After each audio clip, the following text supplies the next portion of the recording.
everybody, and welcome back to another video on the Silence and the Fury DLC for Total War Warhammer 2. In today's video, I'm going to be going over how to play Taurox, who is the brand new Legendary Lord coming to the Beastmen when the DLC drops. If you're not aware, I've already covered the Beastmen rework, so if you want to know exactly how that works, then I'll leave a link to that video in the card. This video is going to focus solely on Taurox and not explain any of those extra mechanics that the faction has by default. First things first, starting locations. In the Vortex campaign, he starts in the border between Vol's Anvil, Hag Hall, and Venom Glade. He's surrounded by Dark Elves, and you're going to be at war with pretty much all of them, but then again, you're going to be at war with literally everyone, so it hardly makes a difference. And this would be a bad thing if the Beastmen weren't so strong right now.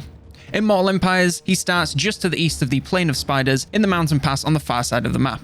He starts at war with the Greenskins in that pass, but they really don't pose a threat with how rapidly the Beastmen can climb in power. And now we come to the faction effect. Taurox's unique mechanic is Taurox's Rampage. As you win battles, you build momentum to your rampage, and this only works for Taurox's army. Momentum can be lost via ending the turn, retreating, or losing battles. If you reach 0 momentum, your rampage will end, and you'll need to start again from 0. Building up Rampage does two things. It builds up your Rampage marks, which allows you to claim rewards for each tier that you reach. The tiers are at 50, 100, and 150 marks. Each time you have the choice of 4 bonuses that provide buffs to your faction for 5 turns. Upon reaching max level, it goes back to the start, and you can start getting more and more bonuses, so you are always progressing it. Momentum also dictates just how long the rampage will go on. But the main thing it does is allow Taurox to reset his movement range at the cost of 2 momentum, allowing him to battle over and over and over again, provided that you keep battling and winning. As a side note, I'm definitely planning a tournament centered around getting as long a streak as possible with this mechanic, so definitely subscribe and join the Discord to make sure you can take part in that, because that is where most of it will be taking place. This is a very powerful mechanic that allows him to tear his way through a large portion of the map in the span of a single turn, and the enemy can't really do anything to stop you. His other faction effect is minus 25% to the dread cost for increasing the capacity of Minotaur units. For his army effects, he has the River of Blood, which is a stacking regional effect wherever he wins a battle that increases leadership for Chaos races and decreases it for all others while spreading chaotic corruption. This is basically another incentive for enemies to just stay away from any region you've touched because you mess it up so badly. His raiding stance is also replaced with Juggernaut raiding stance that improves campaign move range but reduces raiding income. This allows him to have sort of a forced march movement range whilst also earning a little bit of side income. He also provides 10% weapon strength for Minotaur units and gains the Blood Beast ability. His starting units are the brand new Gorgon, Harpies, and Minotaurs with shields. I'll now go over the new units that Taurox is bringing, starting with Taurox himself. He is giant and hits like a truck. He has a gigantic health pool with a huge amount of armor and leadership, so will be insanely hard to take down. He has brilliant melee stats and incredible armor-piercing damage with fire added in there, so can take on the toughest armor and the chaffiest of chaff. He's a brilliant choice for taking on enemy lords in duels or for front lines enemy infantry. As for his abilities, he has Slaughterer's Call, which provides constant buffs for nearby units, Blood Beast, which creates an explosion around himself that deals fire armor-piercing damage, Brass Body, which grants him 40% damage resist and 24 melee defense, making him borderline invulnerable, and Blood Greed, which constantly improves his own attack and charge bonus when involved in melee combat. His skill tree is fairly basic, with simple buffs for campaign, his units, and himself. The favourite of the Skull Throne is his unique line, and has a bunch of powerful skills that debuff enemy magic, buff himself in combat, buffs his army on the campaign map, increase unit capacity and power of the new monsters in his army, grant himself regeneration in battle, and perfect vigor. He also has the choice of the Bullish Metal or Orgy of Slaughter lines that either make him tougher or do more damage. I leveled him all along the bottom, picking up skills that decrease enemy holdout time and increased my post-battle loot. I got Lightning Strike, of course, and then recruitment capacity is great, as well as ambush chance. His unique line is of course a must pick, and the red tree was used to buff units I was taking with me into the endgame.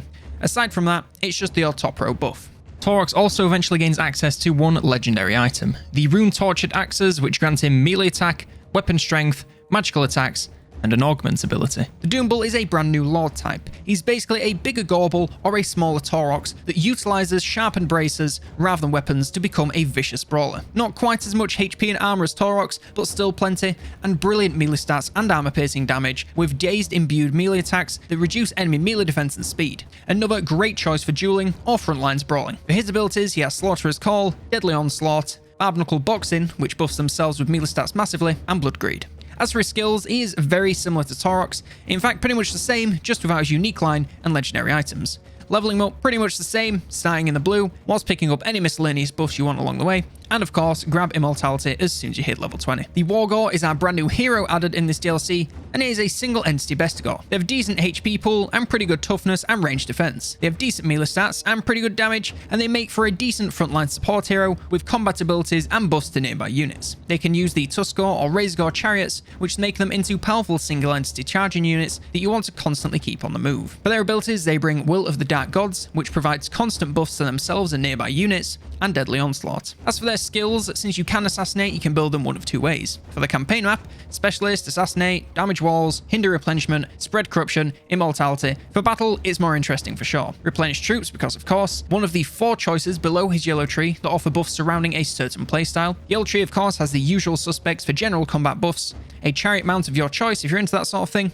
and the top row has a myriad of buffs for themselves and allied units.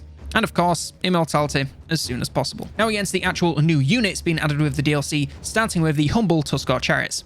They are cheaper and weaker versions of Razorgore chariots, but they are still powerful chargers with decent damage and lots of charge bonus. If they get pinned down, their HP will not hold up due to horrific melee stats and a large hitbox. Keep them on the move and constantly charging to make the most of their damage. You all know I'm not the best chariot player in the world, so I apologise for my terrible explanation, but honestly they work just like any other chariot, but are a little bit weaker, so just be careful with them. It's also worth noting that this type of chariot is now available as a mount for all units that previously had access to the Razorgore chariot. As I mentioned, it's a weaker version of the Razorgore chariot, so I don't know why you'd ever take this unless you're some sort of masochist that either prefers to waste their skill points on a mount they're going to outgrow, or prefers using a weaker mount, but it's there nevertheless. Now to the actual exciting units, we first have the Jabberslife. These are giant monstrosities that specialise in being in the middle of as much enemy infantry as possible.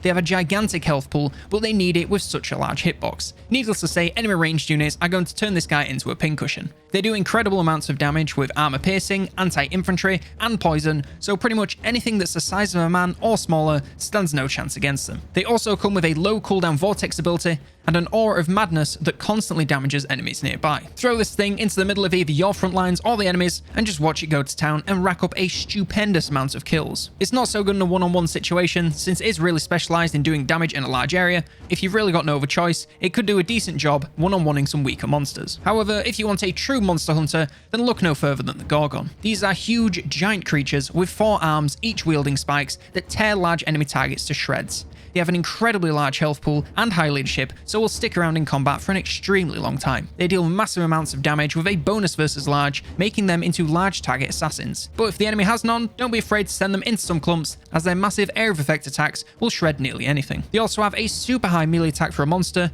the Blood Greed ability, and regeneration whilst in combat. Honestly, you really can't go wrong with these guys. Their only real weakness is enemy ranged units because they are such a gigantic hitbox, but when you have this much HP and speed and damage, you can do whatever you want. Finally, we have the new Regiments of Renown. The Grog Hooves of Wolves Run are a Centaur's throwing axe unit and gain poison attacks in melee and range, and the Drunken Bravado ability. The Vorbergland Broodmother is a Jabberslife and gains armor sundering attacks instead of poison, and an improved Vortex ability. And finally, the Blood Brute Behemoth is a Gorgon unit and gains Frenzy and does more damage as the target they are attacking becomes weaker. And that concludes my video on how to play Taurox. If you did enjoy this video at any point, then definitely be sure to leave it a like. It really does help out a lot. If you want to see more videos just like this on Warhammer 2 and Warhammer 3 when it does come out later this year, then definitely be sure to subscribe because you don't want to miss a thing. I'd like to take this time to thank all supporters of the channel, in particular Kobe Said So, Nifty Norm, for their fantastic support at the Unclean Ones tier. I really can't thank you guys enough. One more time, thank you so very much for watching, and for now, I've been COLONELDAMNEDERS,